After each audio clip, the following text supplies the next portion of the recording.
All right, so next up, we are going to look at the Marvel Legends Retro Scorpion figure. So here he is out of the packaging. And yeah, this guy is really close to being the exact Scorpion I wanted.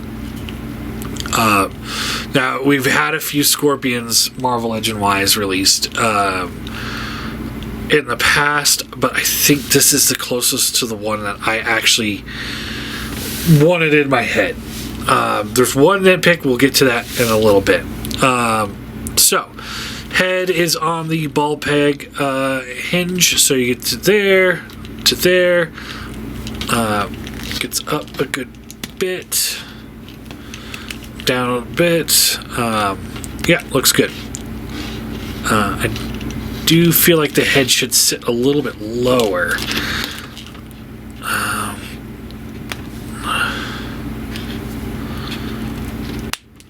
Yeah, I do wish it would sit a little bit lower so it was a little bit more flesh. But whatever. Arms out to there, around to the side, bicep swivel, double bend elbow. All of this is working perfectly. All the joints are pretty well toleranced. There's nothing too stiff, nothing too loose. Wrist swivel around, hinge in and out. Same there.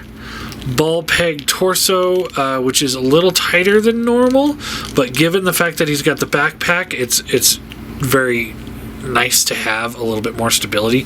I mean, like, he doesn't wiggle like Avalanche does, and he's got a lot more weight on his back than Avalanche. So yeah, thigh up to there, not really much back because of the way it's designed. Out to the sides, thigh swivel, sculpt's pretty close. Knee bend, double bend knee, boot swivel, foot tilts and rocks. All right. Now, the one, my nitpick, and two things.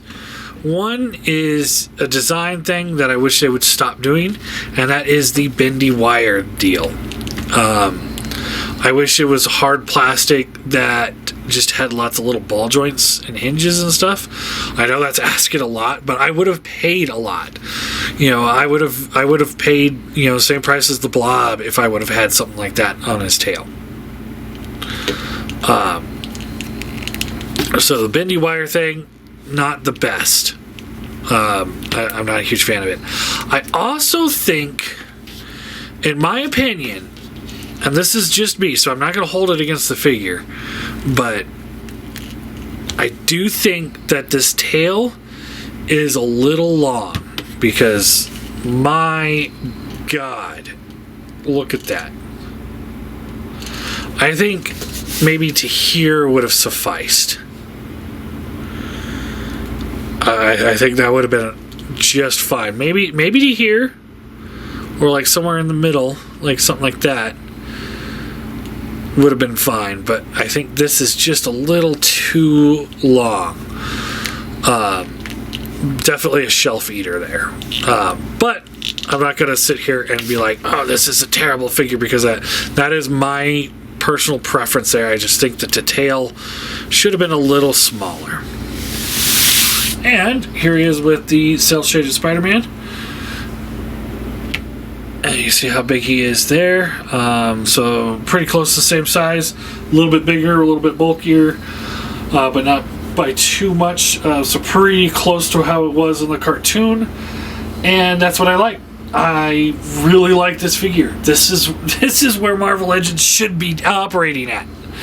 You know, the Blob, you know, these are great figures in comparison. Even the Hammerhead was a pretty decent figure. But then you get things like Avalanche, and you're like, fuck me. What throwback did this thing fucking come from? But, anyway, it's a great figure. I do like it. I recommend him full-heartedly if you're a Spider-Man fan and you want that Spider-Man Rogues Gallery.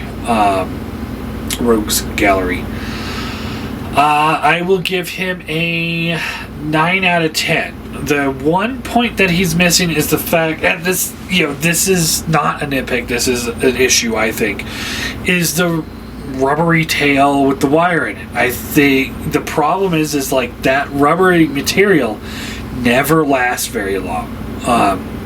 If you bend it too much, that wire on the inside might snap, or it might start pulling out of the plastic. I've seen it happen way too many times for me to sit there and be like, oh, this is a good decision. I think they should have done,